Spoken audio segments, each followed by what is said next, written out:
अस्सलाम वालेकुम स्टूडेंट, आप देख रहे हैं मेरे यूट्यूब चैनल तालीम और तरबियत की दुनिया। मैं हूं मोहम्मद यासिर इकबाल।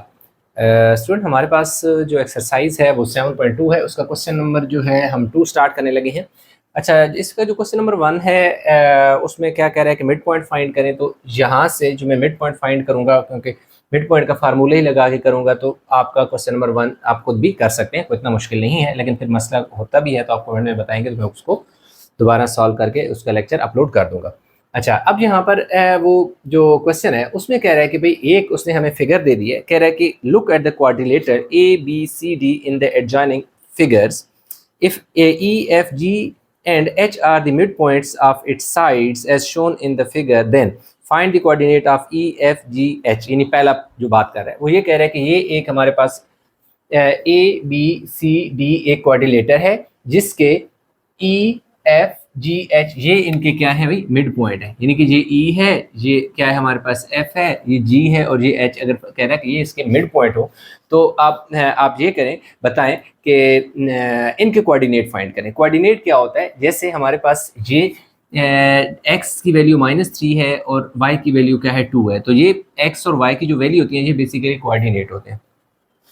तो हम क्या करेंगे, मिड पॉइंट का फार्मूला लगा के हम सॉल्व कर लेंगे। लंबी चौड़ी कहानी में पढ़ने के बजाय स्टार्ट करते हैं कि ये देखिए हमारे पास ये मिड पॉइंट का फार्मूला है x1 plus y1 divide by 2 y1 y2 divide by 2, यानी x1 plus x2 divide by 2 y1 y2 divide by 2।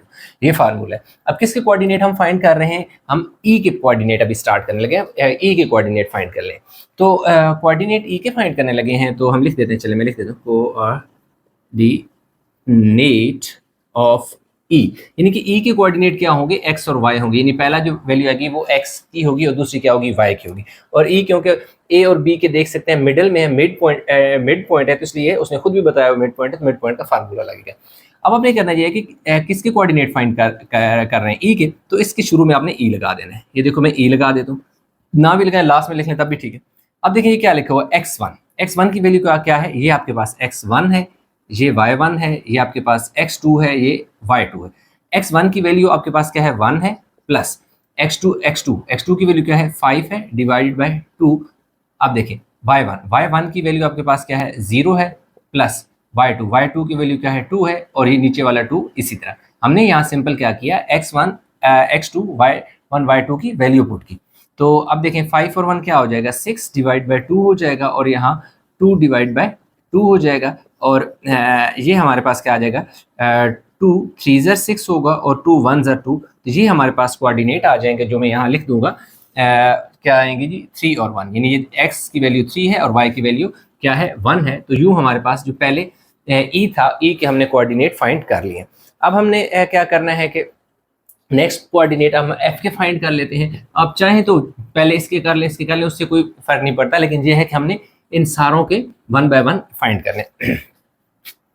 अब हम निकालेंगे कोऑर्डिनेट्स ऑफ एफ। अब एफ जो है वो किसके मिडल में है, यानी एफ की वैल्यू यानी एक्स और वाई आ जाएगा। इनफैक्ट ये बी और सी के दरमियान में है, तो इसलिए यहाँ पे मैं बी भी लिख देता हूँ, दैट इज 5 और 2। ये वैल्यू x1 होगी, ये y1 होगी, और दूसरा c है जो कि 2 है, और ये 6 है, ये x2 होगा, और ये y2 होगा। तो अब मिड पॉइंट का फार्मूला लगाएंगे। तो अब मैं यहाँ लिख दूंगा f, और इसके साथ लिख दूंगा जी x1 x2 डिवाइड बाय 2 और y1 y2 डिवाइड बाय 2। अब वैल्यू पुट कर देंगे। अब x1 की वैल्यू क्या है, 5 है, x2 की वैल्यू क्या है, हमारे पास क्या है, 2 है, डिवाइड बाय क्या आ जाएगा, 2। यानी x1 आपके पास 5 है और ये क्या है, 2 है, और इधर y1 की वैल्यू 2 है, और y2 की वैल्यू क्या है, 6 है, और नीचे क्या आ गया, 2। तो यूँ हमारे पास जो f है वो क्या आ जाएगा जी, 7/2 और 8/2। आप इसको लिख सकते हो, f इज इक्वल टू 7/2 भी, 7/2 या 4, या आप यूँ भी लिख सकते हो कि 3.5 और 4 भी लिख सकते हो। ठीक है, यानी 7/2 को, यानी 2 को डिवाइड करेंगे तो इसका 3.5 आ जाएगा। अब हमारे पास इसके भी पॉइंट आ गए हैं, इसको हम लिख लेते हैं, यानी कि 7/2 और 4 लिख लें, या 3.5/4 लिख लें, उससे कोई फर्क नहीं पड़ता। नेक्स्ट हमारे पास क्या है कि हम सॉरी ये ई है, यहाँ पे थी 7/2 और 4 इसके हैं, इसके भी हमने फाइंड करने। अब हमने क्या फाइंड करना है, coordinate of G, coordinate of G जो कि एक्स और वाई की वैल्यू आएगी, यानी ये एक्स है और ये वाई है। तो इसके लिए ये जी जो है ये किसका मिड पॉइंट है, सी डी का, तो सी की वैल्यू लिख लें। जो सी है, सी हमारे पास है जी 2 और 6 है, और जो डी है वो -3 और 2 है, -3 और 2 है। ठीक है, तो अब क्या है कि जी के कोऑर्डिनेट है, तो यहाँ पे मैं लिख लेता हूँ जी फार्मूला आ जाएगा x1 x2 divide by 2 y1 y2 divide by 2। तो यहाँ पे सॉल्व कर लेते हैं। देखिए बाय जी आपने लिख देना x1 x, ये आपके पास x1 है, ये y1 है, ये x2 है, ये y2 है। x1 आपके पास 2 है और x2 आपके पास -3 है, तो क्या आ जाएगा 2 - 3 डिवाइड बाय 2 हो गया जी। फिर हमारे पास y1 की वैल्यू आपके पास क्या 6 है और y2 की वैल्यू क्या है 2 है, तो 6 + 2 डिवाइड बाय 2, तो जो आ जाएगा जी -1/2 आ जाएगा और 8/2 आ जाएगा। तो जी को आप -1/2 भी लिख लें या -0.5 लिख लें और 4 लिख लें। ठीक है, तो ये आप 1/2 भी लिख सकते हैं, यानी कि आप इसको ऐसे भी लिख सकते हैं, इसको इधर 1/2 ही रहने दें और इधर आके -0.5 और 4 कर दें। आप दोनों वैल्यू यूज़ कर सकते हो, इससे कोई फ़र्क नहीं पड़ता। तो यहाँ पे मैं -1/2 और 4 ही लिख देता हूँ। लास्ट में हमारे पास जो कोऑर्डिनेट एच के रह गए हैं वो हमने फाइंड करने हैं, तो हम यहाँ लिख देते हैं कि हम फाइंड करने लगे कोऑर्डिनेट्स ऑफ एच जो कि एक्स और वाई होगा, यानी जो वैल्यू होगी ये एक्स और वाई, जैसे यहाँ आई ना इसी तरह इसकी भी वैल्यू एक्स और वाई आएगी। अब जो है ये किसके मिडल में है, मिड पॉइंट है ए और डी के ना, तो डी है हमारे पास -3 है और 2 है, ये आपके पास x1 होगा, ये y1 होगा। उसके बाद जो a है उसमें 1 और क्या है 0 है, ये x2 होगा और ये y2 होगा। तो अब हम इसमें फार्मूला लिख देते हैं, x1 x2 divide by 2 y1 y2 divide by 2। अब देखिए हमारे पास जो x1 है, x1 की वैल्यू हमारे पास क्या है 1 है, सॉरी -3 है, x2 की वैल्यू क्या है 1 है डिवाइड बाय 2 y1 आपके पास 2 है और ये क्या है 0 है और नीचे क्या आ जाएगा 2। अब हमारे पास क्या आ जाएगा ये -2/2 और यहाँ 2/2, तो यहाँ पे जो d है वो मेरे पास -1 और 1 आ जाएगा, जो कि इसका मिड पॉइंट है -1 और 1, यानी x की वैल्यू -1 और y की वैल्यू 1, यानी यहाँ पे x की वैल्यू -1 और 1 ये इसके आ गए। तो उसने क्या कहा था कि find the coordinate of E F G H, तो ये पहला पार्ट जो है वो हमारा कंप्लीट हो गया, जिसमें उसने क्या कहा था कि इनके जो कोऑर्डिनेट हैं उनको क्या करो फाइंड करो। जब कोऑर्डिनेट फाइंड हो गए हैं तो नेक्स्ट जो पार्ट है उसमें क्या कह रहे हैं, draw the line segment E F ji, E F कह रहे हैं कि जो ई को एफ से में ज्वाइन कर दो, यानी कह रहे हैं कि इसको सिंपल है ना कि इन सारों को मिड पॉइंट को आपस में ज्वाइन कर लो, इसको इधर ज्वाइन करो, इसको आपने इधर ज्वाइन कर लेना है, इसको आपने इसके साथ ज्वाइन कर लेना है और लास्ट में आपने इसको इसके साथ, तो दरमियान में देख सकते हैं रेक्टेंगल बन गई हमारे पास। क्या कह रहा है जी, draw the line segment E F F G G H and H E by joining the mid point of its sides, के जो पॉइंट हैं, ये जो मिड पॉइंट है इनको आपस में, यानी सिंपल सी बात करो ई को एफ से, एफ को जी से, जी को एच से और एच को ई से मिला दें। ये हमारे पास जो सेकंड पार्ट था ये भी कंप्लीट हो गया, सिर्फ हमने इनको ज्वाइन कराना था। थर्ड की वो बात करते हैं कि find the distance of E F F G G H and H ई, कि भाई ये जो हमने लाइनें ज्वाइन की हैं तो इनकी एक लेंथ जो है, जो डिस्टेंस है ये हमने फाइंड करना है, ई से एफ तक फाइंड करना है, एफ से जी तक, जी से एच तक, एच से ई तक। तो वीडियो को पास करके जो उतार लें ताकि हम इसका जो फर्दर पार्ट है वो करें।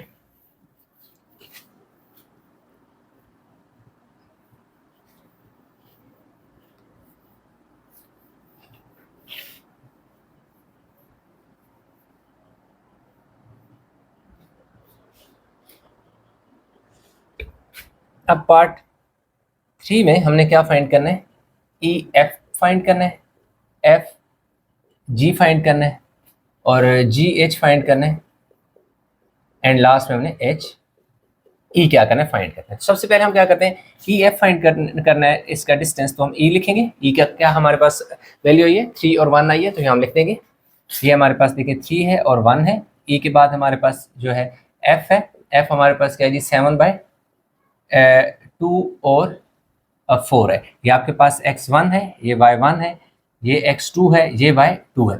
अब उसने क्या कहा है, फाइंड द डिस्टेंस, यानी डिस्टेंस से मुराद है कि लेंथ हमने फाइंड करना है, तो डिस्टेंस फाइंड करना है कि इन दोनों में कितना फासला है, लेंथ कंसीडर करें या डिस्टेंस। तो डिस्टेंस फार्मूला लगेगा, उसके लिए हम लगा देंगे d is equal to x2 minus x1 का whole square plus y2 minus y1 का होल स्क्वायर, और ऊपर हमने इसका स्क्वायर रूट डाला।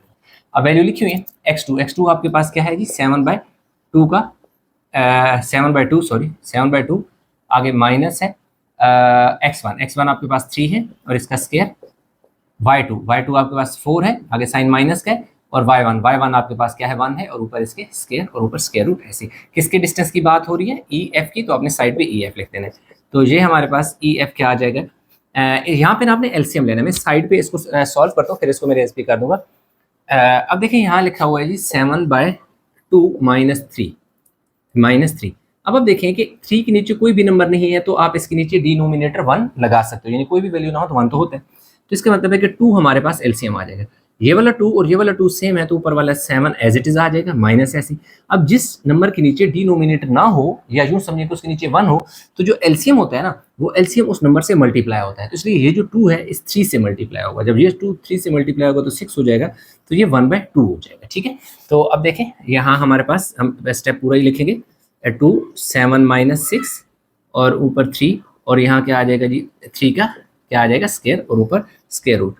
ठीक है, अब यहाँ हमारे पास क्या आ जाएगा जी 1/2 आ जाएगा, इसका स्क्वायर आ जाएगा, और यहाँ हमारे पास क्या आ जाएगा 9 आ जाएगा।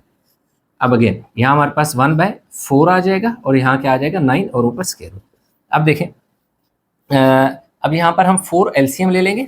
अब ये 1 इसी तरह आ जाएगा। अब देखिए इस 9 के नीचे कोई नंबर नहीं है, इसलिए ये वाला 4 इस 9 से मल्टीप्लाई होकर कितना हो जाएगा 36 हो जाएगा। ठीक है, तो अब यूं हमारे पास जो है ई एफ जो है वो हमारे पास आ जाएगा जी 37 लिख देंगे, ऊपर क्या आ जाएगा इसका स्क्वायर रूट, और नीचे अगर हम बात करें तो नीचे हमारे पास 4 का जो स्क्वायर रूट है वो भी आप ले लें।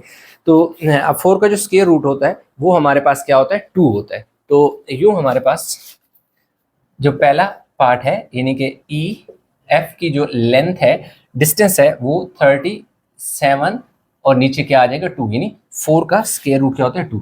तो ये चीज़ हमारे पास पहली फाइंडिंग हमारी आ गई है। सही हो गई, पहली फाइंडिंग हमारी आ गई है। ई एफ डन हो गया। अब एफ जी, तो एफ के लिए हम एफ यहाँ लिख देंगे। पहले एफ हमारे पास क्या है 7/2 है, और क्या है 4 है, ये आपका x1 होगा, ये y1 होगा। एफ के बाद नेक्स्ट हमारे पास जी की वैल्यू है। अब जी लिख लेते हैं यहाँ हमने जी फाइंड किया -1/2 और 4 फाइंड किया, और ये आपके पास x2 होगा और ये y2 होगा। आप जो डेसिमल में मैंने वैल्यू लिखी थी -0.5, वो भी आप लिख सकते हैं, उसका भी स्क्वायर लें तब भी सॉल्व करें, वो यही आएगा, कोई फर्क नहीं पड़ता उससे। अब देखिए हमने क्या फाइंड करना है, एफ डिस्टेंस फार्मूला में यहाँ लिख देता हूँ पहले x2 माइनस x1 का whole square, y2 minus y1 का होल स्क्वायर। ठीक हो गई, ऊपर स्क्वायर रूट। तो अब किसके डिस्टेंस की बात हो रही है एफ जी की, तो यहाँ आपने एफ जी लिख देना। अब यहाँ पर इसके बीच में आपने वैल्यू लिख देनी है। सही हो गया। x2 आपके पास -1/2 है, -1/2 लिखें, यहाँ आगे माइनस का साइन है, माइनस का साइन लगा दें। अब x1 आपके पास 7/2 है, तो आपने 7/2 लिख देना और ऊपर स्क्वायर ऐसे लगा देना। फिर ये वाला प्लस का साइन, y2 आपके पास 4 है, आगे माइनस का साइन है, y1 आपके पास 4 है और इसका स्क्वायर। तो यहाँ देखें पहले आप हम ब्रैकेट को सॉल्व करते हैं, क्योंकि दोनों के नीचे सेम डिनोमिनेटर है तो ऊपर वाले नंबर भी सेम आ जाएंगे। जब डिनोमिनेटर सेम होता है तो ऊपर वाले नंबर सेम आ जाते हैं। जब डिनोमिनेटर सेम नहीं होता, डिफरेंट, यानी एक के नीचे होता ही नहीं है कोई डिनोमिनेटर, तो एलसीएम उससे मल्टीप्लाई करके लिखते हैं। लेकिन जब डिनोमिनेटर सेम हो तो ऊपर वाले नंबर साइन के साथ सेम होते आते हैं। ये तो क्या हो जाएगा 0 हो जाएगा, 4 - 4 0। सही है। तो जो एफ जी है वो हमारे पास क्या आ जाएगा -8/2, इसका क्या आ जाएगा जी स्क्वायर आ जाएगा। तो एफ जी 64 क्या आ जाएगा 4 आ जाएगा।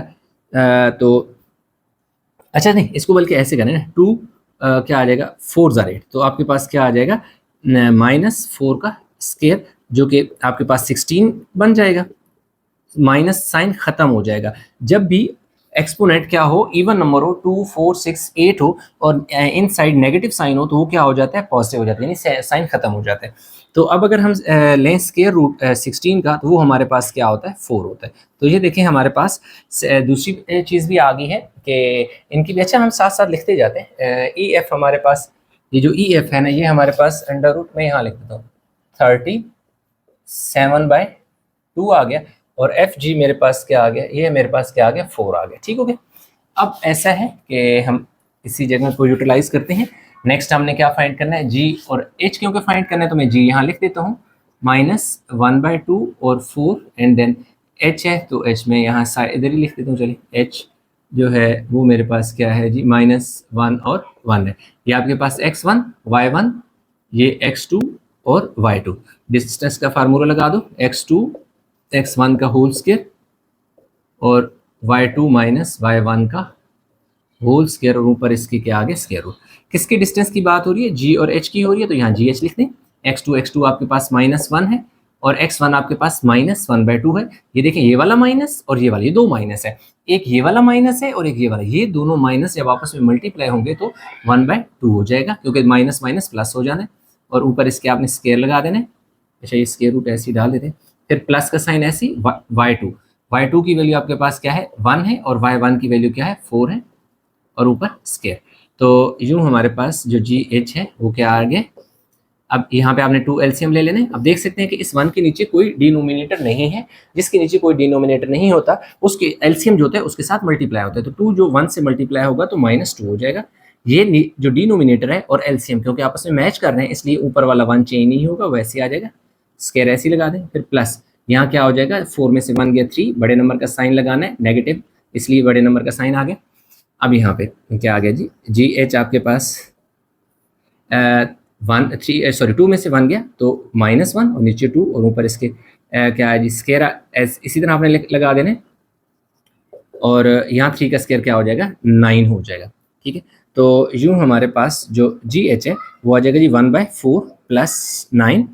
अब जी एच जो है वो हमारे पास क्या हो जाएगा, 4 आपने एलसीएम ले लेने, 4 हमने एलसीएम ले लेने। ठीक है, अब देखिए 4 और 4 मैच कर रहे हैं, 1 इसी तरह लिख दो। देखिए इसके नीचे डिनोमिनेटर कोई नहीं है, ये 4 जो है 9 से मल्टीप्लाई होगा तो 4 9 36 हो जाएगा।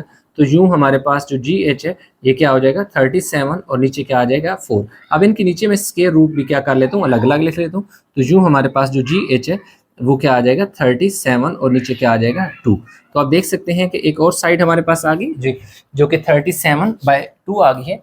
ये आ गई जी 37/2। अब देख सकते हैं ये साइड इस साइड के बराबर है, और अगर ई एच ई है तो ये हमारे पास इसके शेप का भी हमें पता चल जाएगा, क्योंकि उसने हमसे आगे पूछा हुआ भी था। Next guess the type of coordinator E F G H, कि भाई जो ई एफ जी एच वो किस टाइप की कोऑर्डिनेटर है ये बताए। ठीक है, लास्ट है क्योंकि हम एच ई की बात कर रहे हैं, तो यहाँ से इसी जगह को यूटिलाइज में करूँगा।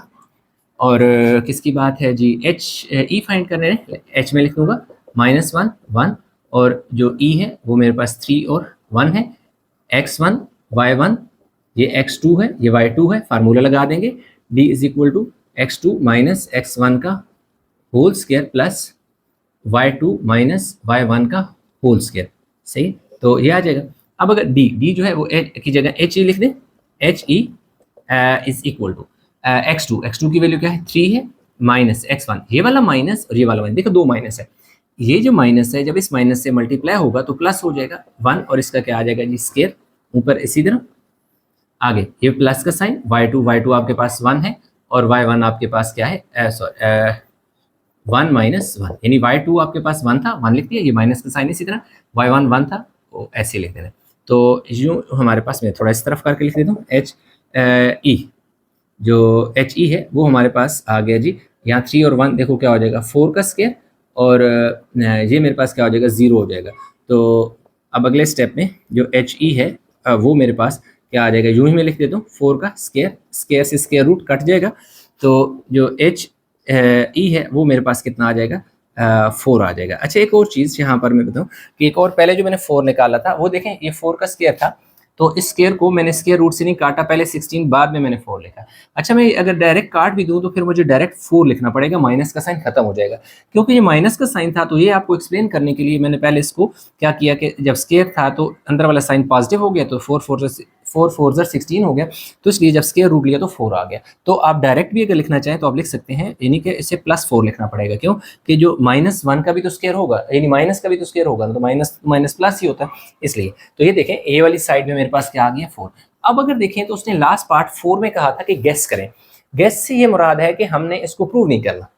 एक तो ये है कि आप इसका पहले एच ई फाइंड करें, ये वाली जो साइड है ना एच एफ फाइंड करें, और उसके बाद आपने लगाना है इस पर पैथागोरस थ्योरम ने लगाना है। अगर पैथागोरस थ्योरम सेटिस्फाई करता है तो ये आपके पास रेक्टेंगल है, अदरवाइज ये रेक्टेंगल नहीं है बल्कि पैरेललोग्राम है। तो जब हम इस पर पैथागोरस थ्योरम लगाते हैं तो ये प्रूव होता है कि ये रेक्टेंगल नहीं है बल्कि ये पैरेललोग्राम है। लेकिन आपकी बुक के आखिर में उसने रेक्टेंगल बनाया हुआ है। उसकी वजह ये है कि उसने कहा कि गेस करें। गेस से मुराद ये होता है कि वो ठीक भी हो सकता है, गलत भी हो सकता है, कि एक अंदाज़ा लगा के बताएं ये क्या है। तो इसका मतलब है कि हमने यहीं पर ही अंदाज़ा लगाना है। तो ये हमारे पास क्या आ जाएगी guess, the type of quadrilateral is EFGH, ठीक है, as the opposite sides are equal, ठीक है, फ्रॉम 1 2 3 4। अब इससे कह सकते हैं ना 1 किधर है, 1 जो है इसको आप 1 कह दें, इसको आपने 2 कहना है, इसको आपने 3 कहना है, और इसको आपने क्या कहना है 4 कह देना है, ठीक है। आपने लिखना है from 1 2 3 and 4 EFGH is a rectangle, rectangle, ठीक है। बल्कि इस तरह, और इसको थोड़ा सा अपोजिट साइड्स आर इक्वल, यानी कि अपोजिट जो क्या है sides are equal in length. कौन सी साइड, जो HE है वो इक्वल है FG के। इसी तरह जो दूसरी साइड है हमारे पास GH है वो इक्वल है किसके, EF के, सही है। तो अपोजिट साइड इक्वल है तो क्या हो गया, सो EFGH, इधर मैं लिख दूं, सो EFGH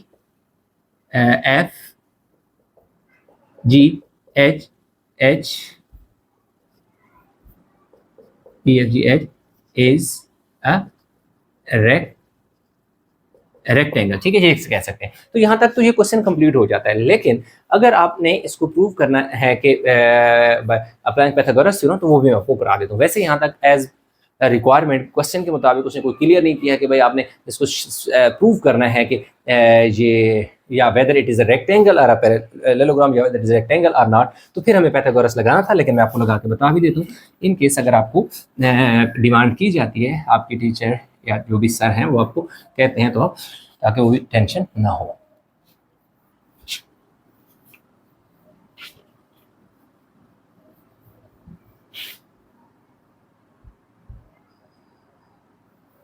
अच्छा, मैंने इसकी कोऑर्डिनेट ही मिटा दिया, लेकिन चलें वो भी हमारी ज़रूरत की नहीं है। अब हमने क्या करना है कि हम एक यहाँ से एक लाइन ड्रा कर लेते हैं, ये देखिए, ठीक है। इसको मैं ज़रा साइड पे ऐसे बना लेता हूँ, सही।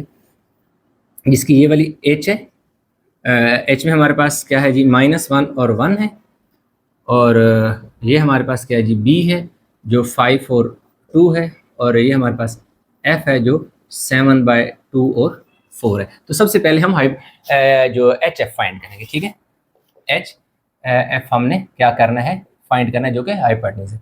तो H में यहाँ H लिख देता हूँ, -1 और 1 है, यानी ये x1 ये y1 है, और के बाद जो F है 7/2 और 4 है, ये x2 और ये क्या है जी, y2 है, सही है। अब हम फार्मूला लगा देते हैं इसमें, x2 x1 का whole square plus y2 minus y1 का होल स्क्वायर।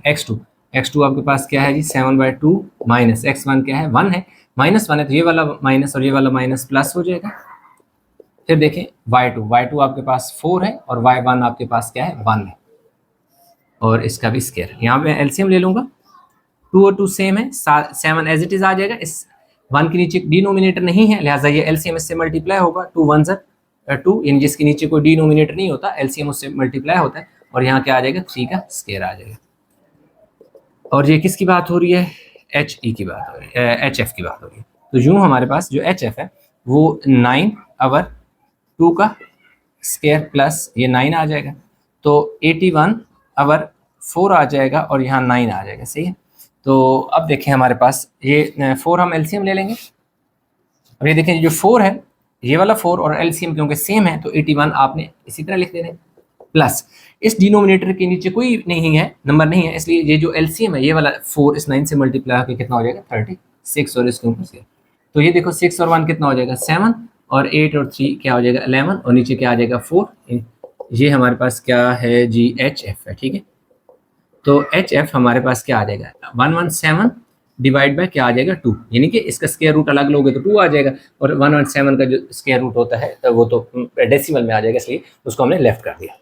अब हमारे पास एच एफ जो है ये आ गया 117 बाय 2, और ये इस तरह। अब ये वाली साइड जो है बी एफ एच, अच्छा एच सॉरी ये ई है, एच क्या है जी ई है, ये एच ई है, ये 3 और 1 था। ठीक है। और एफ हमारे पास 1/2। ठीक है। और ये हमारे पास अंडर रूट 37/2 है, और ये हमारे पास क्या है 4 है। तो अब हम बाय अप्लाइंग पाइथागोरस थ्योरम हम अप्लाई करेंगे, तो वो होता है हाइपोटेन्यूज का स्क्वायर, परपेंडिकुलर का स्क्वायर और बेस का स्क्वायर। जो हाइपोटेन्यूज है वो 117/2 इसका आपने स्क्वायर ले लेने, और दूसरी तरफ आपके पास क्या आ जाएगा परपेंडिकुलर 37/2 है, इसका भी आपने स्क्वायर ले लेना है, और फिर क्या है 4 है उसका भी आपने स्क्वायर ले लेना है। स्क्वायर से स्क्वायर रूट तो कटेगा तो 117, लेकिन ये स्क्वायर इस 2 का भी तो है ना, तो इसलिए यहाँ 4 आ जाएगा। स्क्वायर से स्क्वायर रूट कैंसिल तो 32, लेकिन नीचे 4 हमारे पास आएगा, क्यों कि 2 ये जो स्क्वायर है ये 2 का भी तो है ना, और यहाँ कितना आ जाएगा 16। तो 117 देखिए 4 आ गया, और यहाँ 4 आपने एलसीएम ले लेना है, यहाँ 32 आ जाएगा, और यहाँ कितना हो जाएगा 64। कैसे, इसके नीचे क्योंकि कोई डिनोमिनेटर नहीं है, लिहाजा ये जो ये नीचे वाला जो हमारे पास 4 है इसने क्या होना है इस 16 से मल्टीप्लाई होना है, तो 4 16 64 हो जाएगा। ठीक है। तो यहाँ पे हम आगे लिख लेते हैं 117 डिवाइड बाई 4 जो कि इक्वल आ जाएगा 4 और 2 6, और 6 और 3 9, 96/4। आप देख सकते हैं कि दे आर नॉट इक्वल, लेकिन अगर आप इसकी वैल्यू निकालना चाहते हैं तो हम वो भी लिख लेते हैं, एग्जैक्ट वैल्यू जो है इसकी वो भी हम देख लेते हैं कि वो क्या है। कैलकुलेटर किधर गया, 117 डिवाइड बाय 4, ये आ गया हमारे पास 29.25, इधर भी लिख सकता हूँ, इज नॉट इक्वल टू 96, ये तो आ गया जी 24। एक सेकंड हम देख लेते हैं, ये 30, अच्छा सॉरी ये 37 था, ये क्या था 37 है, ये 32 नहीं है बल्कि क्या है 37 है। ठीक है, ये 37 है, तो यहाँ पे हमारे पास 37 + 64, तो 37 + 101 है। ठीक है, ये क्या है 101, तो 101 डिवाइडेड बाय 4, तो ये आ जाएगा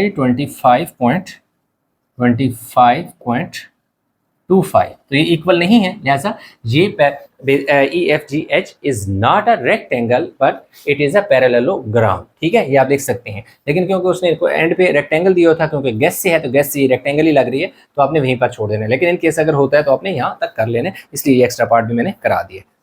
तो क्वेश्चन 2 का जो मतलब इनफैक्ट क्वेश्चन नंबर जो 2 है वो हमारा कंप्लीट हो गया है।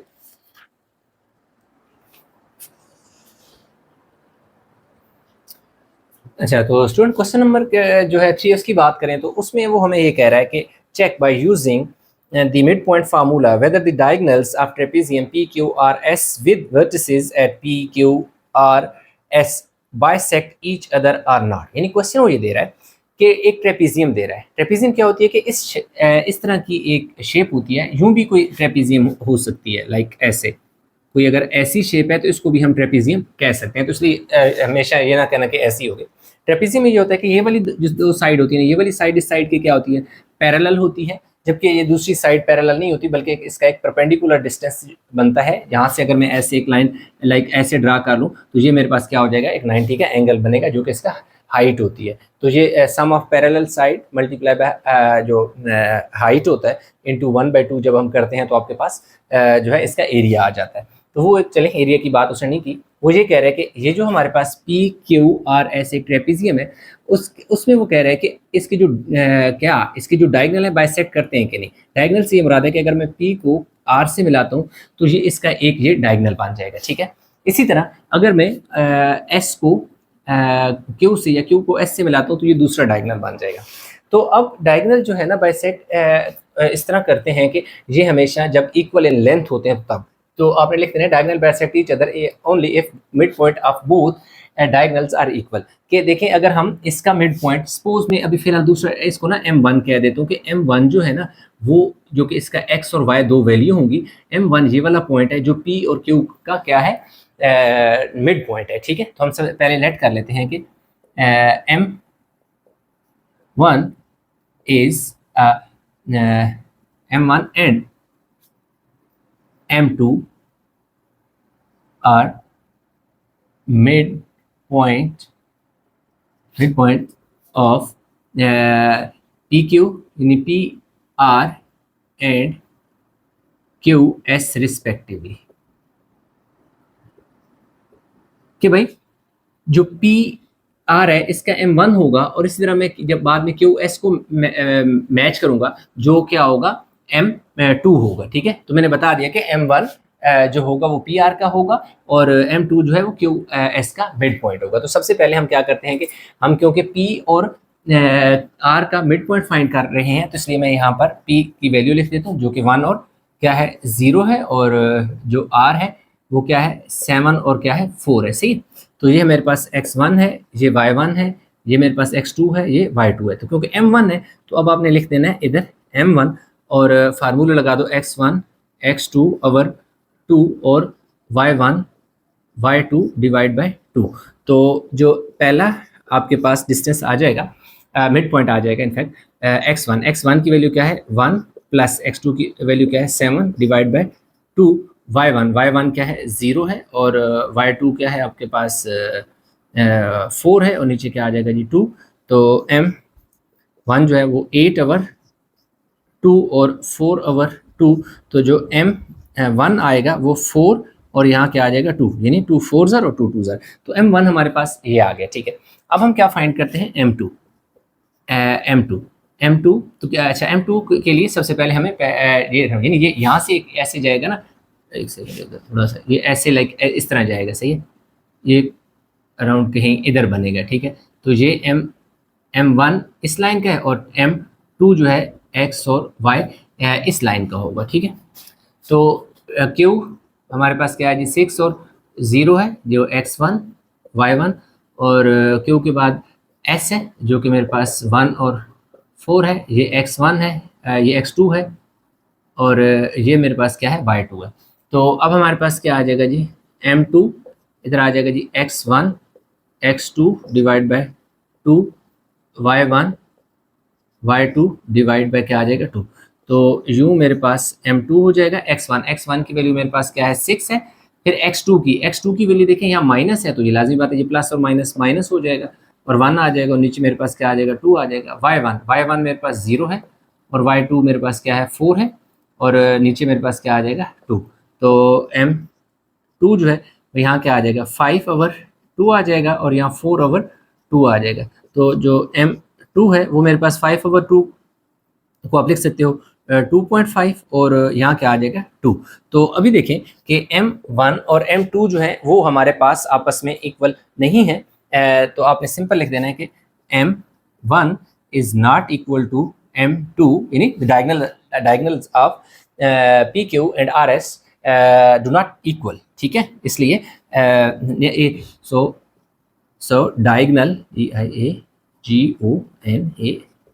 diagonals do not bisect each other। कि भाई क्योंकि डायगोनल आपस में इक्वल नहीं आए हैं। ये आया 4 और 2 जबकि ये आया 2.5 और 2, तो इक्वल नहीं है। m1 is not equal to m2, so diagonals do not bisect each other. तो यूं हमारे पास जो क्वेश्चन 3 था बस इतना ही से था, कंप्लीट हो गया। अच्छा, तो स्टूडेंट क्वेश्चन नंबर 4 की बात करें तो इसमें हाँ वो क्या कह रहे हैं कि भाई ए बी सी डी क्या है कि if vertices of a rhombus are A B C D show that its diagonal bisect each other, also find the length of each diagonal.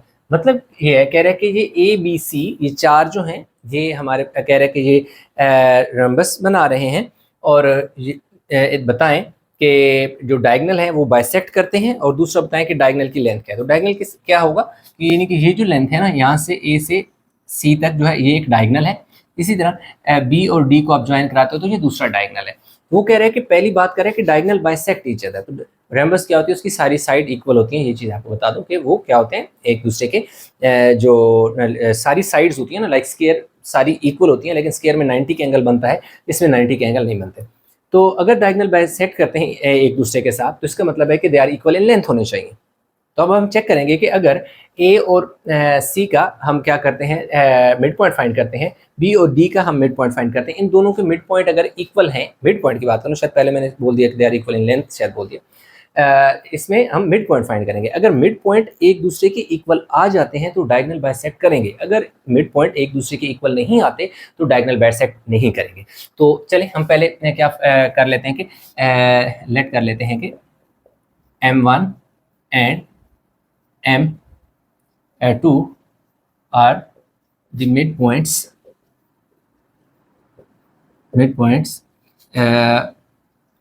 of two diagonals,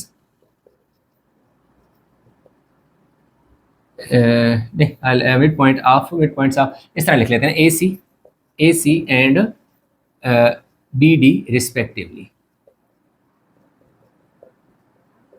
के जो AC है उसका mid point क्या होगा, ये मिड पॉइंट अगर M1 है तो BD का जो मिड पॉइंट होगा वो M2 होगा। मतलब हमने क्या करना है कि इन दोनों का जो मिड पॉइंट है दोनों का वो M1 और M2 है। तो पहले हम इसके मिड पॉइंट फाइंड कर लेते हैं तो हमें पता चल जाएगा। तो पहले हम AC का मिड पॉइंट फाइंड कर लेते हैं। तो A लिख देंगे, A मेरे पास -3 और 1 है, और जो C है वो हमारे पास क्या है, 1 है और क्या है, 3 है। ठीक है, ये मेरे पास क्या है जी, x1 है, ये y1 है, ये x2 है और ये y2 हो गए। सही है।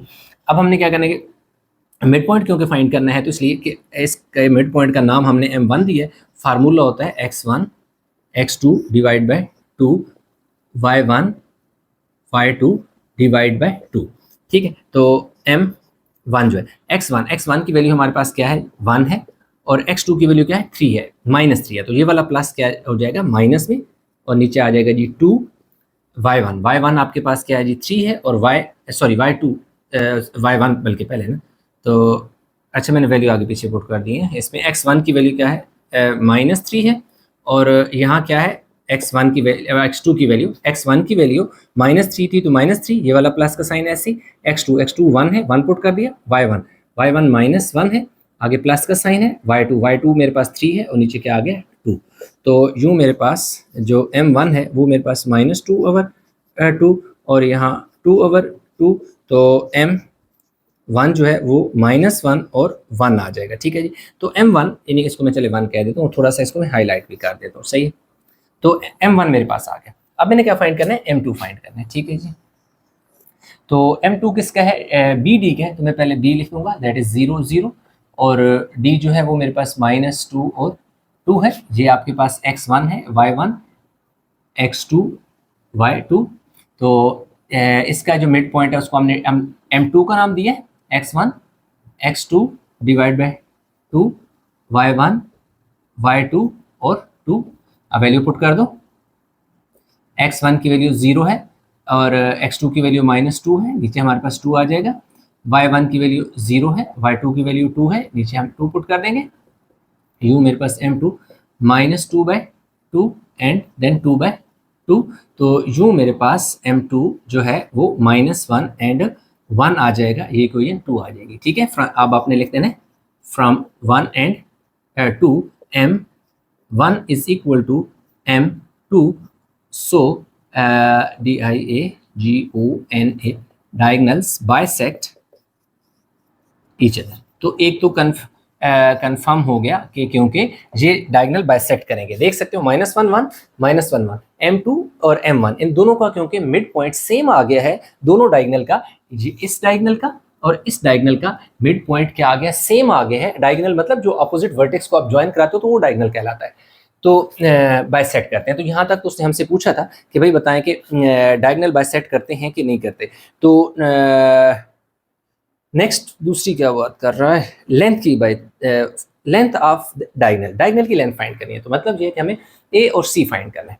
तो सबसे पहले लेंथ ऑफ, मैं लिख देता हूँ कि हम अभी फाइंड करने के लगे, लेंथ ऑफ DIAGONALS डायगनल्स। ये जो लेंथ ऑफ डायगनल्स है ना, ये हमने क्या करनी है, वैसे फाइंड करनी है, ठीक है। तो अब हम सबसे पहले डायगनल AC लिखेंगे। तो ए की वैल्यू मैं लिख देता हूँ -3 और -1, इससे मैं x1 कहूँगा, इससे y1 कहूँगा, और जो c है वो मेरे पास 1 और 3 है, ये मेरे पास x2 है और ये y2 है। तो फार्मूला लगाऊंगा x2 माइनस x1 का होल स्क्वायर और y2 माइनस y1 का क्या आ जाएगा, होल स्क्वायर आ जाएगा, ठीक है। अब x2 मेरे पास क्या है जी, 1 है, और x1 क्या है, ये वाला माइनस इस माइनस से क्या आ जाएगा, प्लस आ जाएगा, और देखें 3 आ जाएगा और इसका स्क्वायर आ जाएगा प्लस y2 मेरे पास क्या है जी, 3 है, और y1 क्या है मेरे पास 1 है, ठीक है। इसका क्या आ जाएगा, स्क्वायर आ जाएगा, ठीक है। तो ये मेरे पास 3 और 1 क्या हो गया, 4 हो गया। अच्छा, किसके, इस AC की बात हो रही है, ठीक है। तो यूँ मेरे पास जो AC है वो क्या आ रहा है, 3 + 1 4 और 3 + 1 4, यानी ये 4 का स्क्वायर है, और यहाँ पे भी क्या है, 4 का स्क्वायर है। यहाँ पे 16 आ जाएगा और यहाँ पे भी 16 आ जाएगा, ठीक है। तो ये कितना आ जाएगा, 32 आ जाएगा, ठीक है, AC। जब हम इसके फैक्टर निकालते हैं तो आपके पास आ जाता है, यानी कि आप लिख सकते हो 16 × 2 क्या होता है, 32 होता है, ठीक है, 32 होता है। तो हम इसे लिख सकते हैं, 16 को मैं अलग लिख लेता हूँ और 2 को अलग लिख लेता हूँ, ठीक है। तो AC जो 16 का स्क्वायर रूट होता है वो क्या होता है, 4 होता है, और ये क्या आता है, 2। तो पहला जो लेंथ ऑफ डायगनल है फर्स्ट की, वो मेरे पास क्या आ गई है, इसको मैंने 1 और 2 दिया होगा ना, इसको मैं 3 कह देता हूँ, चलो, ठीक है। अब AC की तो लेंथ आ गई। अब मैंने BD की फाइंड करनी है, लिहाजा मैं यहाँ B लिख दूंगा। B मेरे पास 0 0 है, जो कि x1 y1 है, एंड देन D है, D मेरे पास -2 और 2 है, ये मेरे पास x2 y2। फार्मूला लिखूंगा मैं पहले, x2 माइनस x1 का whole square plus y2 minus y1 का होल स्क्वायर। सही हो गया, थोड़ा सा इधर नीचे लिया तो वो तो उसके साथ मिक्सअप हो रहा था, सही है। अब वैल्यू पुट BD है, तो मैं यहाँ लिख दूंगा जी B और D। अब x2 मेरे पास क्या है, -2, x1 मेरे पास क्या है, 0, इसका मैं ले लूंगा जी स्क्वायर, फिर y2 मेरे पास 2 है, फिर आगे माइनस का साइन है, और ये क्या है, 0 है, इसका स्क्वायर, ठीक है। अब -2 -0 आंसर क्या आएगा, -2 ही आएगा, इसका स्क्वायर, और 2 - 0 भी 2 ही आएगा, इसका स्क्वायर, और BD है, इसके आगे लिखते जाएं, BD ये कितना आ जाएगा जी, 4 आ जाएगा, ये भी क्या आ जाएगा, 4 आ जाएगा। BD ये हमारे पास 8 आ जाएगा, जिसको हम क्या लिख देंगे, 4 × 2 8 होता है। तो BD 4 का अलग ले लें स्क्वायर रूट, और 2 को अलग लिख दें, तो यूँ होगा कि हमारे पास 4 का जो है वो 2 होता है, और इसका 2, तो ये हमारे पास क्या आ गया जी, 4 आ गया पार्ट। तो यूँ लेंथ ऑफ डायगनल जो है वो मेरे पास आ चुकी है, एक 4√2 एंड 2√2 आ गई है, सही है। तो उसने यही चीज़ हमसे पूछी थी कि लेंथ ऑफ ईच डायगनल, तो लेंथ ऑफ ईच डायगनल हमने फाइंड कर ली। तो यूँ क्वेश्चन हमारा स्टूडेंट हो गया जी कंप्लीट। तो स्टूडेंट क्वेश्चन नंबर 5 की अगर हम बात करें तो उसमें कह रहा है, look at a triangle ABC in the adjoining figure, find the coordinate of the mid point D and E of AB and AC respectively।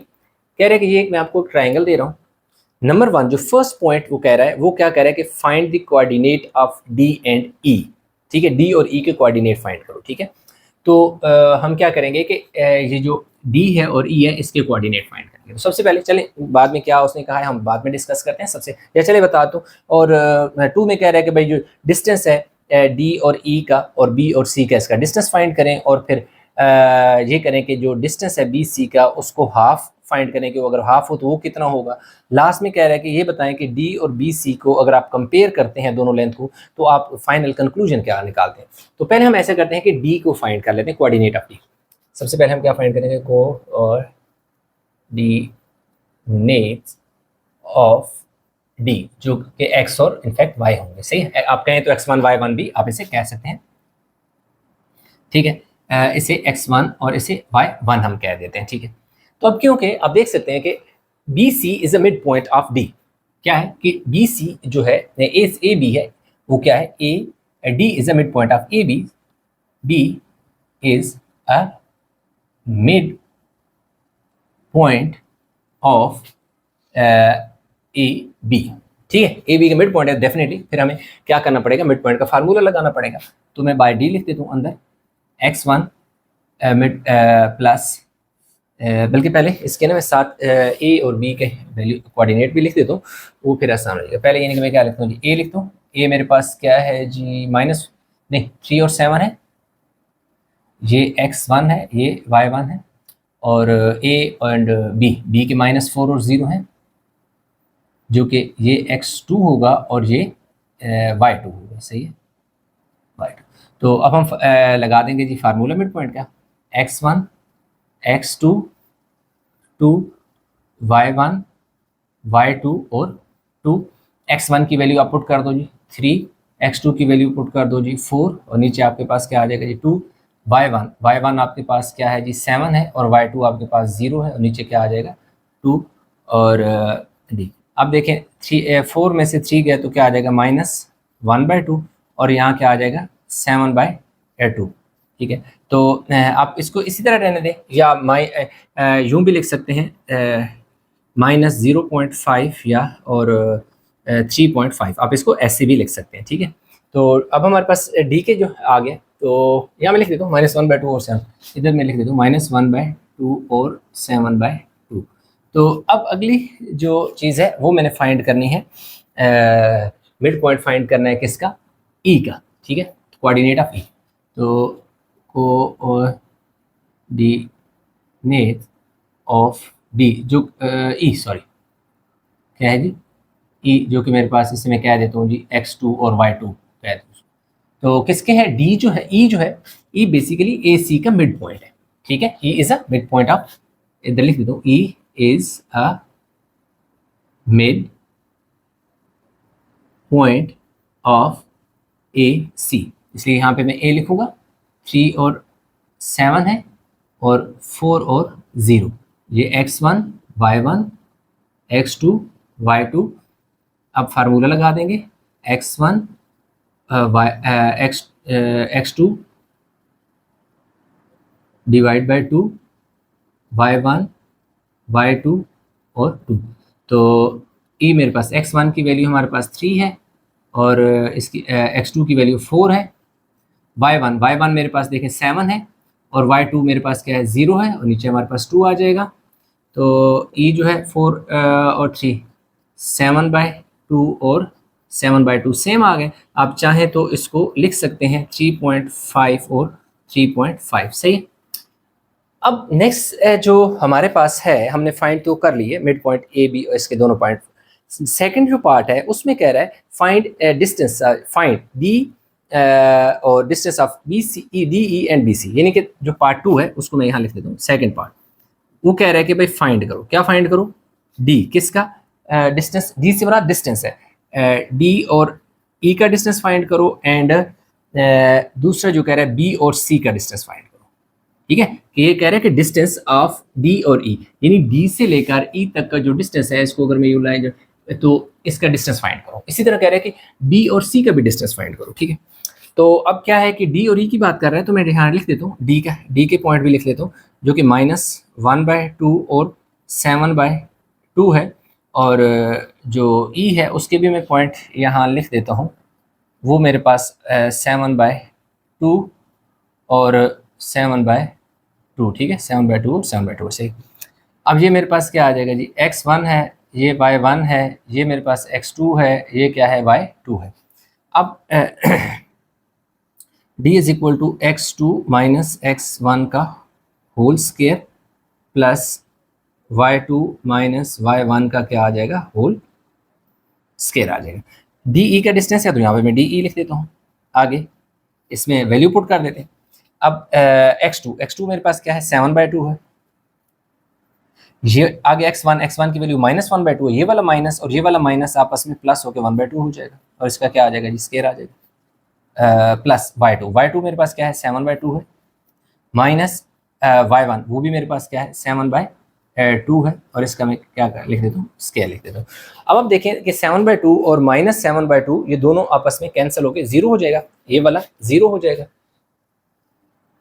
तो ये इसका पहले एलसीएम ले लेंगे। देखें डी और ई की बात हो रही है तो मैं 2 एलसीएम ले लूँगा और यहाँ आ जाएगा जी 7 + 1 और इसका क्या आ जाएगा, स्केयर, और ऊपर देखें स्केयर रूट। देखिए 2 और 2 डिनोमिनेटर सेम हो ना तो जो नोमिनेटर होते हैं ऊपर वाली वैल्यू होती है वो आपस में प्लस हो जाती है, यानी इनको एक बार लिखा जाता है। 2 और 2 रिपीट हो रहा है ना तो आप एक बार लिख दें और ऊपर वाली वैल्यू को ऐड करें और ये क्या हो गया, 0। अब ये देखें हमारे पास जो डी ई है वो क्या हो जाएगा, 8/2 का स्केयर और ऊपर इसके स्केयर रूट, स्केयर से स्केयर रूट कट जाएगा तो डी ई जो है वो क्या हो जाएगा, 2 4 ज़र 8, तो ये कट के 4, तो यूँ हमारे पास यानी कि इसको हम 1 कह देते हैं, यानी इसकी जो लेंथ है डी ई की वो हमारे पास 4 है, हम लिख देते हैं। अब हमने क्या फाइंड करनी है, बी सी फाइंड करना है, ठीक है। अब नंबर हाँ उसी को कंटिन्यू करते हैं, बी सी। तो बी में लिखता हूँ जी -4 और 0 जो कि x1 y1 और सी जो है वो क्या है, 4 और 0 है, ठीक है। अब फार्मूला लगा देंगे, x2 माइनस x1 का whole square plus y2 minus y1 का होल स्केयर। ये x2 है, ये y2 है, वैल्यू पुट कर दो, किसकी, डी बी सी की बात हो रही है, सही है। अब x2 आपके पास क्या है, 4 है और x1 जो है वो -4 है, तो ये वाला माइनस और ये वाला माइनस, ये दोनों माइनस मिलके प्लस बना देंगे और 4 आ जाएगा और इसके ऊपर स्केयर। और यहाँ y2 क्या है, 0 है और y1 भी क्या है, 0 है, सही। तो यहाँ क्या हो जाएगा, 8 का स्केयर आ जाएगा, 0 + 0 क्या हो जाता है, 0 हो जाएगा, ठीक है। और अगले स्टेप में जो बी सी है वो क्या आ जाएगा, 8 का स्केयर और ऊपर स्केयर से स्केयर रूट काट के बी सी जो है वो हमारे पास क्या आ जाएगा, 8 आ जाएगा। तो यूँ देखें हमने इन दोनों का जो डिस्टेंस था वो हमने फाइंड कर लिया। डिस्टेंस फाइंड करने के बाद वो ये कह रहा है कि find half of D, number 3 की बात करता है, हाफ ऑफ डी। अब हमने third point number 3, half of D, HALF, half of D that is B और सी। इसका मतलब है हाफ ऑफ डी का के जो बी और सी है इसका जो हाफ कितना है, डिस्टेंस हाफ कितना है, हाफ से मुराद ये है कि उसका आधा, तो वो क्या हो जाएगा, that is HALF, half of D B C. इसको आप क्या लिख दोगे, इज इक्वल टू 8/2, यानी हाफ का मतलब आधा करना होता है ना, 2 पे डिवाइड करना। अच्छा आप इसको यूँ भी तो लिख सकते हैं, B C is equal to 1/2, यानी 1/2 BC। आप इसको यूँ भी लिख सकते हो, 1/2 BC, आप इसको यूँ भी लिख सकते हो, BC/2 इज इक्वल टू क्या आ गया, 4 आ गया, BC/2 क्या आ गया, 4 आ गया। आप इसको ऐसे भी लिख सकते हो, ठीक है। तो अब जो कंक्लूजन की बात करता है तो ये हमारे पास क्या आ गया जी, एक सेकेंड, क्या क्या हमने फाइंड किया, हमने डी ई भी फाइंड कर लिया, बी सी भी उसने कहा था 1 और 2। अच्छा जी हाँ ठीक है, ये हमारे पास देखें क्या है जी, 2। अब आप देखें कंक्लूजन क्या है भाई, कंक्लूजन ये है कि जो डी ई है ये 4 है, बी सी जो है वो 8 है, तो इन दोनों का कंक्लूजन ये आता है। अब यहाँ पे लिखेंगे हम कंक्लूजन, सिंपल कंक्लूजन आप 2 तरह से लिख सकते हैं। एक कंक्लूजन आप सिंपल ये लिख सकते हैं कि जो डी ई है वो इक्वल है 1/2 बी सी के, कि जो बी सी है उसको 2 पे डिवाइड करो तो वो डी ई के इक्वल हो जाएगी, यानी जो डी ई है वो बी सी का हाफ है, आधी लेंथ है, आधा है, ठीक है। तो आप इस तरह लिख सकते हो या यूँ लिख सकते हो from one and two we conclude that D E is a half of the length B C, ठीक है। आप यूँ भी लिख सकते हो from one and two, from one two we conclude that length of DE is half of length of BC, कि भाई BC की जो लेंथ है उसके हाफ है। तो इस तरह भी आप लिख सकते हो, या सिंपल आप ये भी लिख दें तब भी आपका आंसर जो है वो कंप्लीट हो जाता है। तो यूँ जो इसका 4 पार्ट था वो भी हमने कंप्लीट कर दिया। तो यूँ क्वेश्चन नंबर 5 भी हमारा कंप्लीट हो गया। उम्मीद करता हूँ क्वेश्चन समझ आए होंगे। इनमें कहीं भी किसी जगह कोई कन्फ्यूजन है नीचे कमेंट में ज़रूर बताइएगा। वीडियो को लाइक करें, शेयर करें, चैनल को सब्सक्राइब नहीं किया तो चैनल को ज़रूर सब्सक्राइब कर लें। तो इंशाल्लाह मिलेंगे नए लेक्चर के साथ। तब तक अपना बहुत सारा ख्याल रखिएगा। अल्लाह हाफिज़।